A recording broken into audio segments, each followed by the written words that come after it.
di dunia properti tahun 2009-2010.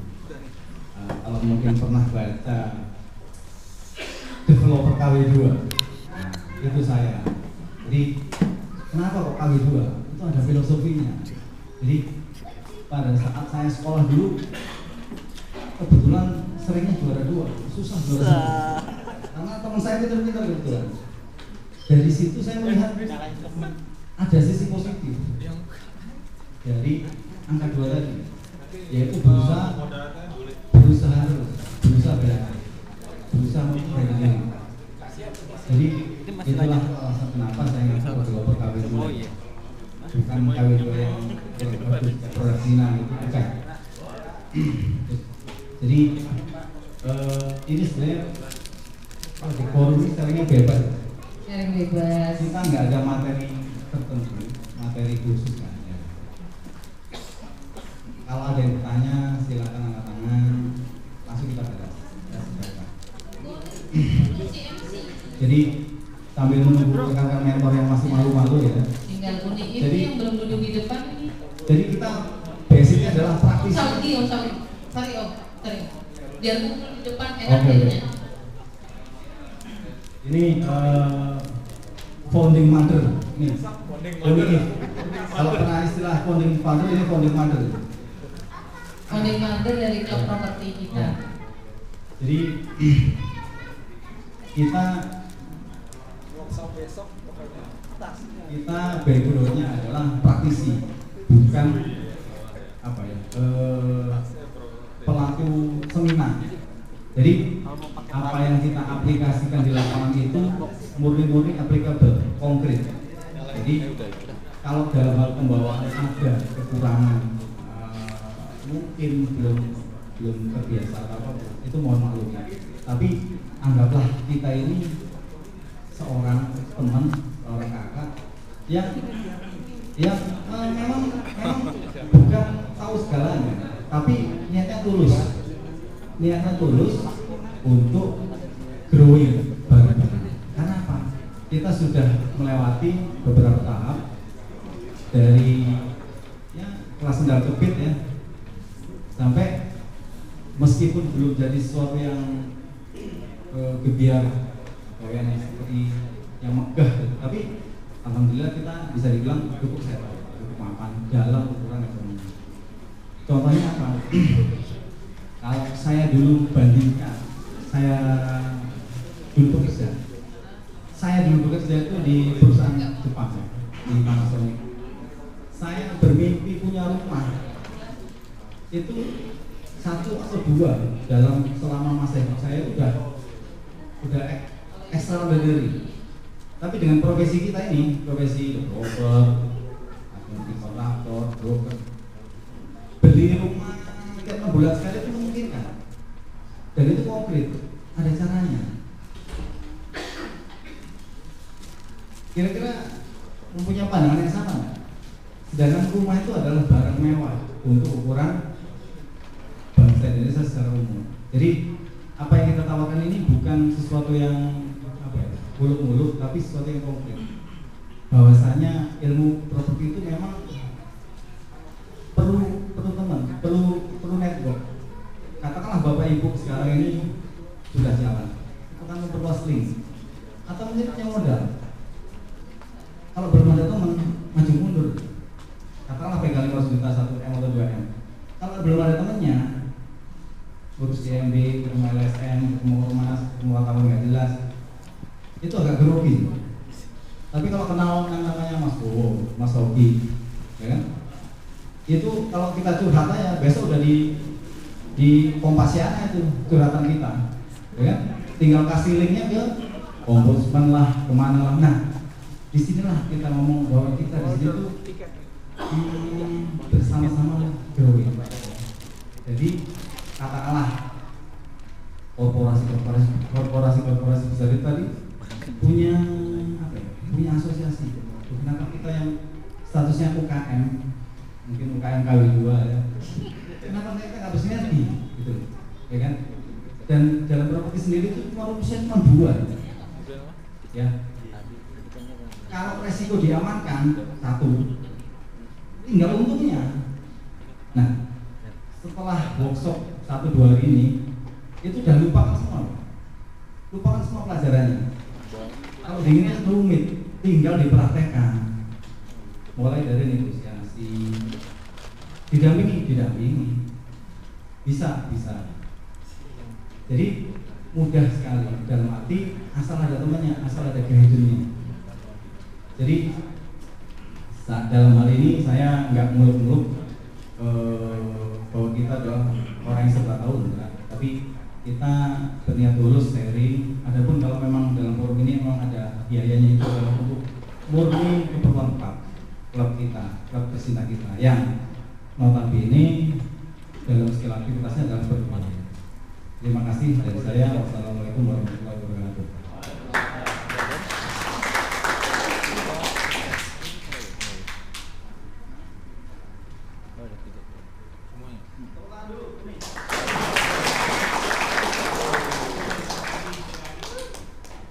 Assalamualaikum warahmatullahi wabarakatuh. Kalau perlu diperkenalkan lagi, kenalkan nama saya Ida. Lengkapnya Ida Prihatin. Dipanggilnya Uni. Pasti udah tahu kenapa dipanggil Uni. Karena dari Padang, Sumatera Barat. Nah, itu ada sejarahnya terlalu panjang untuk diceritakan. Udah diceritakan kan? Di klub properti TDA ini, teman-teman mentor ini sering nyebut saya senior. Kadang-kadang merasa malu dengan sebutan senior, karena sebenarnya itu hanya berhenti di kata-kata seniornya. Seniornya kenapa?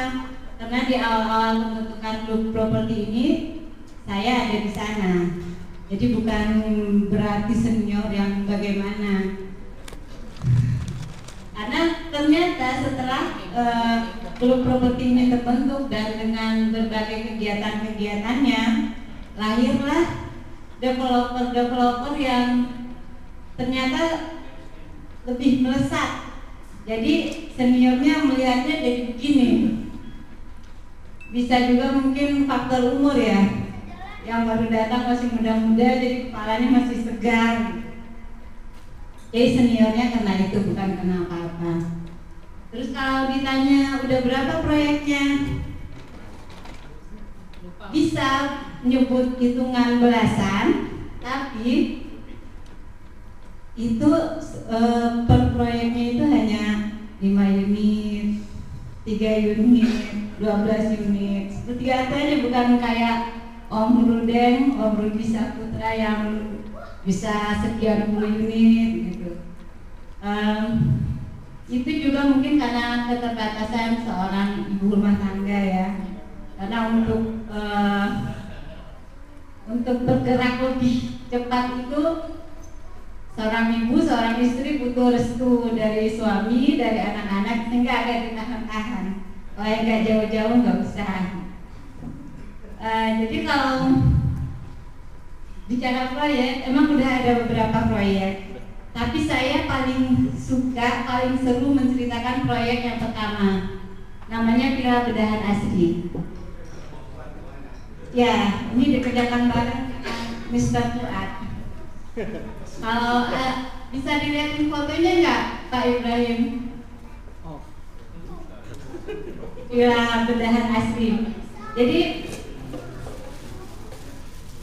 di Villa Bedahan Asri inilah kita melakukan semua itu yang namanya teori developer property. Jadi yang kemarin diceritakan Pak Didi, kemarin ya Pak Didi? Tadi bagaimana mencari investor, di sana semuanya kita kerjakan. Yang tadi diceritakan Om Andi Rahmat, bagaimana marketing, di sana kita jungkir balik marketingnya.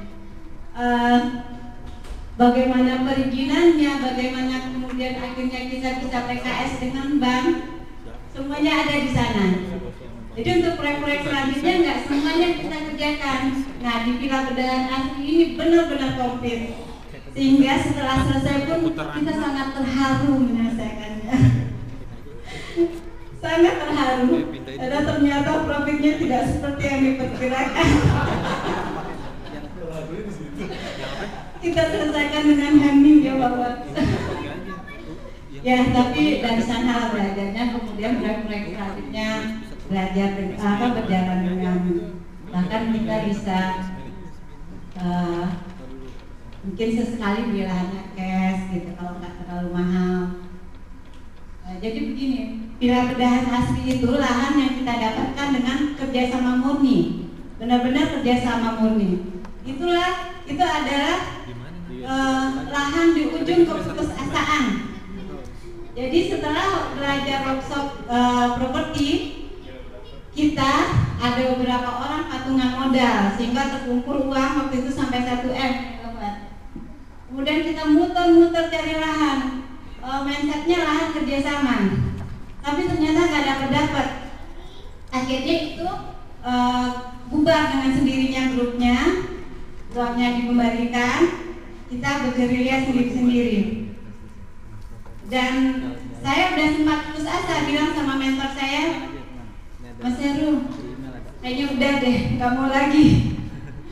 Udah capek, uang habis, tenaga habis, lahannya nggak dapat.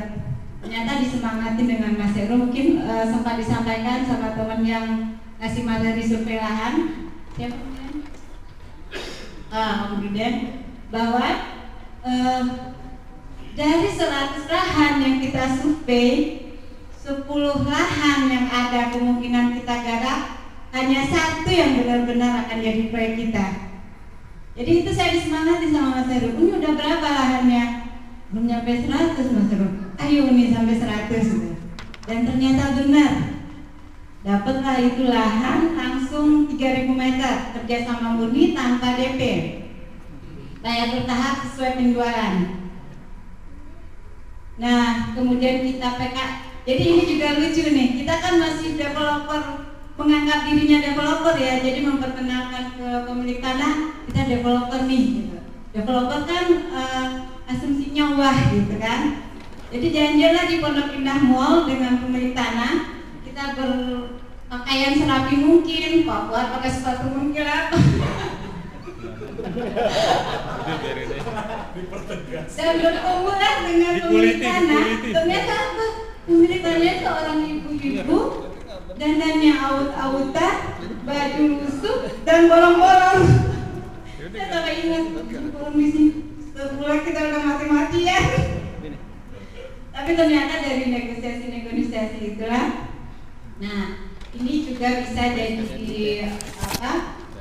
Bisa teman-teman ambil caranya. Jadi waktu itu saya juga sempat ngajak Pak Zeno. Nah, Pak Zeno udah jalan duluan waktu itu. Karena kita takut terbata-bata ditanya sama pemilik tanah. Kita ajak Pak Zeno yang udah berpengalaman. Jadi seperti itu juga teman-teman yang masih baru, tidak masalah mengajak kita ini yang sudah mulai gitu. Sehingga ada pertanyaan yang mungkin tidak terprediksi sebelumnya, kita bisa bantu jawab. Siapa aja boleh diajak di antara teman-teman kita ini. Jadi itu sehingga pemilik tanah yakin, oh ini developer beneran gitu. Akhirnya deal lah itu. Nah deal, kita mulai bikin action plan-nya. Waktu bikin action plan itulah kita harus memutuskan kita mau jual cepat atau mau untung banyak. Jual cepat untung sedikit tapi waktunya cepat, untung banyak tapi waktunya lama. Karena kita untuk perputaran yang lebih cepat, kita pilih jual cepat. Akhirnya kita memutuskan jual rumah murah waktu itu, sehingga ini spektakuler nih, dapat kontraktor dengan bolongan 1.100.000 per meter bata merah. Dan kita dapatkan itu tahun 2010 ya Pak. Jadi 2 bulan jualan pertama belum apa-apa kita udah jualan, jadi masih berupa lahan kita udah jualan. Karena harganya murah, habis langsung 2 bulan habis. Perizinan belum mulai.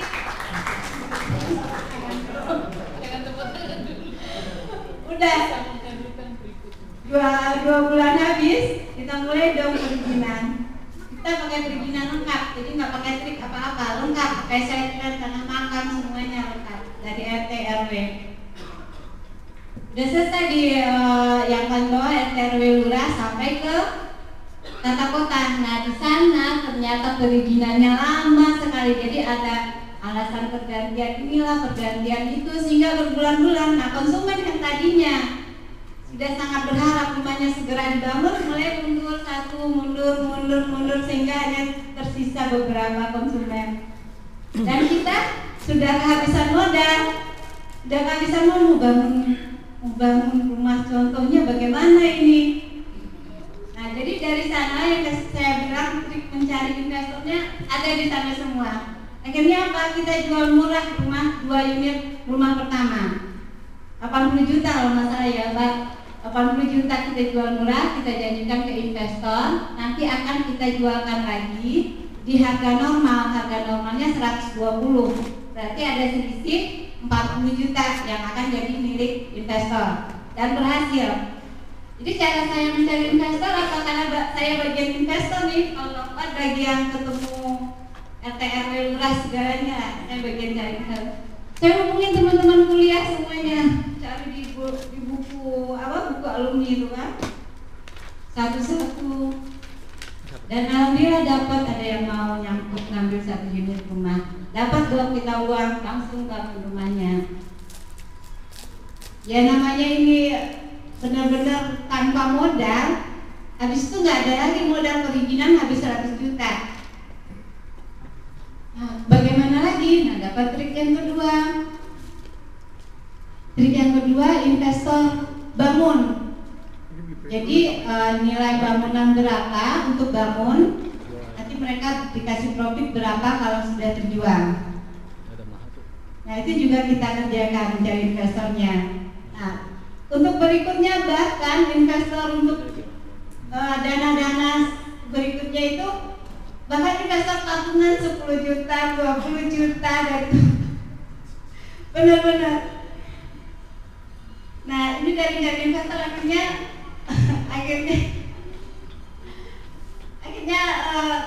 bisa berjalan proyek, tapi perizinan lama sekali, benar-benar lama. Dan setelah itu untuk mencari KPR inden pun lama juga progresnya dari bank. Dan dengan kelihayan Pak Fuad, jadi kalau yang mau mencoba KPR inden ke bank, ajaklah Pak Fuad. Dia sangat mempesona di mata saya jawab, apalagi di mata AO-nya. Dan kita dapat prestasi juga KPR inden, developer baru dapat KPR inden dari bank PTN Syariah, itu suatu prestasi juga. Nih, boleh menjelaskan tapi jangan penggunaan karakter bro. Ya, dari AO-nya ada nyangkut ya? Jadi Uni ini kadang terlalu emosional. Ya jadi ini maksudnya begini. Jadi dari satu proyek itu benar-benar kita jalanin semuanya, dari perizinannya, dari penjualannya, marketingnya, semuanya kepakai ilmu-ilmu yang kemarin teman-teman mentor sampaikan, benar-benar terpakai. Dan ini sangat terbuka untuk dan teman-teman yang mau bertanya atau mengajak untuk menemui pemilik tanah atau bagaimana, sangat terbuka, atau mengajak survei. Asalkan bensin dibayarin, nggak usah. Oh kalau sama Pak Fuad nggak usah ditraktir makan sama Pak Fuad. Jadi begitu. Itu salah satu proyek yang sangat kata Pak Fuad emosional tadi. Apa lagi ya? Ya. Ya itulah, mungkin itu aja. Takut kelamaan, waktunya cuma 5 menit per mentor ternyata.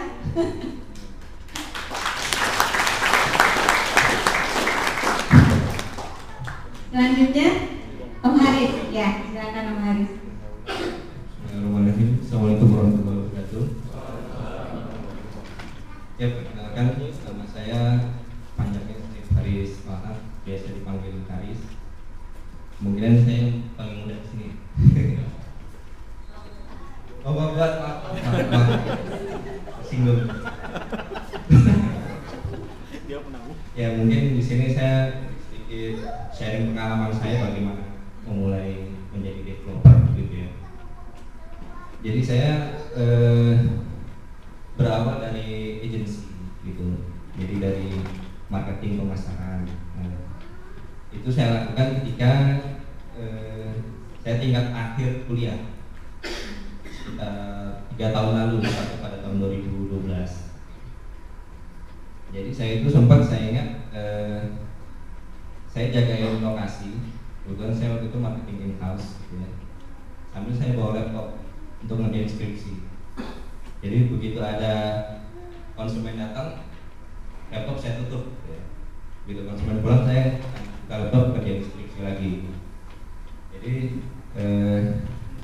awalnya saya dari situ gitu.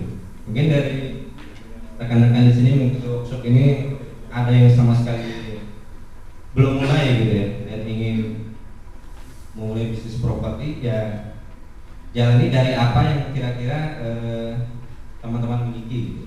Kalau misalnya kayak saya waktu itu, saya nggak ada background arsitek, nggak ada background investor atau apapun, tapi saya di sini punya semangat menjual gitu. Dan saya ketika kuliah sempat bisnis online dan lain-lain, saya terapkan di properti. Ya, saya ganti aja produk yang saya jual gitu. Nah dari situlah alhamdulillah di proyek pertama saya yang saya jual itu ada 14 unit di daerah Bekasi. Itu dalam 2 bulan sold out booking gitu. Di situ saya percaya bahwa properti itu bisnis yang baik gitu. Karena ya bisnis seperti itu dalam 2 bulan udah habis gitu. Akhirnya berlanjut ke proyek selanjutnya gitu. Di proyek selanjutnya baru saya mulai bergain dengan investornya. Saya mulai arahkan, Pak, nanti saya cari lahannya, saya urus perizinannya, saya cari teman saya yang kontraktor, Bapak tinggal diem aja gitu, duit Bapak kita putar. Seperti yang proyek yang kemarin itu, Bapak sudah tahu kami siapa, jadi kita bergain di situ. Apapun di sini, mungkin saya berangkat dari agensi, mungkin di sini ada yang berangkat dari kontraktor atau dari investor, silakan. Ujung-ujungnya kan tujuannya untuk menjadi developer, gitu kan. Itulah mengapa kita ikut workshop ini. Alhamdulillah sekarang di grup kami dan saya sudah mendirikan PT, ini sudah 9 lokasi. Itu rata-rata di Bekasi semua. Bekasi. Ya paling apa ya? Mungkin kalau dari teman-teman mentor yang lain, ciri khasnya satu, mengedepankan tanah-tanah kerjasama. Betul, saya sangat setuju sekali. Cuma mungkin cerita saya agak beda gitu ya. Karena saya dari awal ada investor yang tipenya itu tipe-tipe cash keras gitu ya. Ya sudah seperti itu. Jadi tanah-tanah yang ada yang potensial langsung diguyur cash keras. Ya memang di situ ada pajak yang harus dibayar, pajak yang harus dibayar balik nama. Cuma kalau untuk mengajukan KYG atau kredit konstruksi ke bank, itu lebih suka bank dengan tipe-tipe tanah yang seperti itu. Jadi tanah yang sudah dibalik nama developer itu bank lebih suka dibandingkan dengan tanah-tanah kerjasama. Walaupun saya dengar ada bank yang bersedia memberikan KYG atau kredit konstruksi dengan cuma surat kuasa jual dan surat kuasa kelola. Tapi saya rasa mayoritas bank agak mulai lalu berisiko yang seperti itu. Coba kembali ke style masing-masing, gitu. Seperti apa? Karena memang dari awal saya seperti itu, gitu. Ya seperti itulah yang saya alami. Gitu. Baru sekarang ini saya dapat yang tanah kerjasama murni di daerah Pancoran Mas ini. Ya saya betul seperti yang rekan-rekan sampaikan, mentor-mentor lain sampaikan, tanpa modal, ya betul saya coba aku tanpa modal. Itu memang tantangannya berbeda-beda. Karena saya sedikit cerita, karena di situ saya kerjasama murni, ya di situ sang pemilik tanah ikut bergen untuk menentukan harga jual rumah. Ya mungkin masing-masing berbeda. Ini sedikit pengalaman saya. Ya intinya sih kalau di dalam bisnis properti yang penting kita punya passion aja sih gitu. Ketika kita sudah punya passion di situ, ya insya Allah semua yang kita alami di lapangan itu tidak akan terasa selama kita punya passion di situ. Tapi kalau kita menganggap bisnis properti itu apa ya, cuma sekedar khayalan atau cuma sekedar keinginan tanpa ada apa ya action kuat, passion yang kuat gitu, maka ya akan sulit kita menjalani industri properti ini, nggak akan enjoy gitu. Bahkan ketika kita kena tipu pun karena kita passion di situ, ya kita akan merasa itu sebagai ongkos belajar yang harus dibayar. Mungkin itu sedikit dari saya.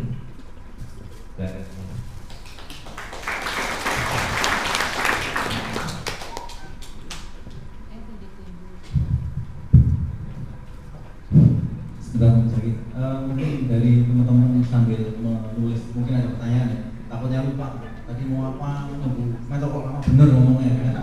Tulis saja nggak apa-apa. Nanti kalau ada nomor teleponnya WA-nya nanti kita balas. Kalau nggak kelar sesinya kita akan balas jawab. Jadi silakan ditulis dalam pertanyaan. Kalau cukup waktunya dan mungkin yang kita bahas satu-satu akan kita bahas di sini. Terima kasih. Saya lanjut, sorry. Ya, terima kasih. Kuat developer kami juga itu brandnya beliau tuh. Ya, perkenalkan nama saya Rahmat Pandu. Saya tinggal di Jakarta Selatan. Saya bergabung di TDA ini sekitar 2 tahun ya. Sebelum saya bergabung di TDA sempat ikut beberapa komunitas. Saya di Masjid Data IPP, kemudian di ada kemarin namanya MEP, ya dan gimana tuh. Tapi saya sambil berkata gitu ya. Saya merasa TDA menurut saya ini adalah pilihan bagi saya untuk berbagi ilmu yang saya punya. Sharing ya. Beda dengan yang lain yang saya rasakan. Apa yang kita berikan itu benar-benar dari mentor kita yang kita sampaikan ke teman-teman itu seperti memang seperti multi level apa ya ilmu yang kita turunkan. Yang saya rasakan seperti itu, kebersamaannya juga sangat besar. Itu mengenai TDA yang saya rasakan.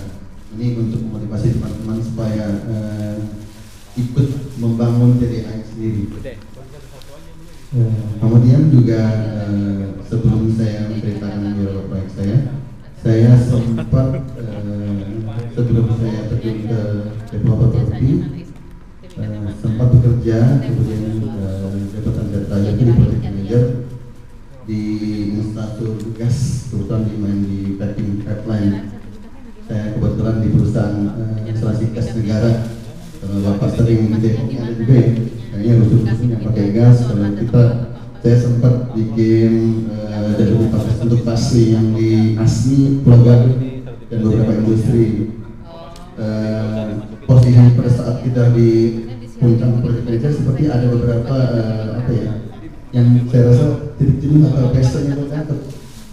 Nah dalam masa itu saya menemukan saat itu saya membaca buku. Yang jadi satu motivasi saya adalah saat saya membaca bukunya Mas Aryo. Itu salah satu motivasi saya untuk terjun properti. Saya pelajari, kemudian sempat saya ikut di TDA pada saat itu ada juga. Dan saat itu kita baru memulai proyek awal yang punya teman tanah, dan memang aliran saya termasuk aliran hotel kata orang sini. Maka saya baca banget tadi Mas ada hotel itu. Itu yang motivasi saya untuk terjun di properti. Kemudian sempat beberapa teman Pak Rudi sempat di bagian gedung pun awal-awal menaikkan waitlist. Saya juga sedang mulai. Kemudian saya memulai itu di tahun 2012 awalnya di Grand Pop City. Awalnya cuma di 2 unit saja, itu kebetulan punya teman karena saya aliran sama. Sampai sekarang saya masih ada yang kerjasama Pak. dari kerjasama kemarin kebetulan memang punya teman sehingga kita lebih mudah ya. Jadi kalau untuk mencari lahan misalkan yang terdekat dulu seperti Pak Jero bilang temannya teman atau saudara teman itu bisa jadi pilihan kita. Untuk saya kalau punya teman, ada beberapa teman yang seperti Habib kita aliran gas keras, mau gue silakan. Itu juga pilihan. Dari 2012 saya memulai proyek cuma 2 unit, kemudian di Cilodong itu 6 unit. Sekarang terakhir itu kita lagi sedang membuat 20 unit di Kabupaten Bogor, Pak. Dan alirannya kerjasama, alhamdulillah. Selama 2 tahun dan saya cuma DP 100 juta. Mungkin yang pernah ikut klinik saya, klinik itu mobil ya, lupa saya, Pak. Mungkin Pak Gus, Nadi dan Pak Didi dan teman-teman yang tahu, saya ceritakan detail bagaimana saya bisa mendapatkan tanah tersebut ya. Mungkin dari sharing di KMB ya, mungkin yang jelas ya. Untuk di pasar-pasar kemudian perjanjian sangat penting sekali. Karena kita kekuatan pada saat kerjasama itu adalah di perjanjian kerjasama kita dengan pemilik lahan, tahapan pembayarannya, kemudian kuasa jual segala macamnya itu. Nanti detail akan diberikan mungkin di pada saat di detail di perjanjian biasanya.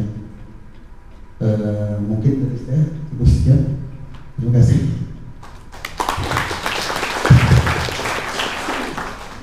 Ya, oke. Bismillahirrahmanirrahim. Assalamualaikum warahmatullahi wabarakatuh. Ya, saya namanya Ahmad Sogi, biasa dipanggil Sogi. Kalau flashback ke belakang 2 tahun 3 tahun yang lalu itu saya sempat ikut yang namanya Entrepreneur University EU ya. Jadi sangat begitu meresapi ajarannya Pak Budi waktu itu ya, utang. Jadi 2 tahun 3 tahun yang lalu saya hampir bangkrut, utang saya besar benar sekitar 8 miliar. Utangnya 8 miliar. Dan saya nyaris hampir bangkrut pada saat itu. Sampai pada saat itu saya lagi jalan sama istri sama anak tuh ditepuk sama temen. Saya nggak ngeh gitu. Karena pada saat itu saya pikirannya gimana? Saya cari properti, saya bisa cashbackin, saya bisa puterin. Nah terus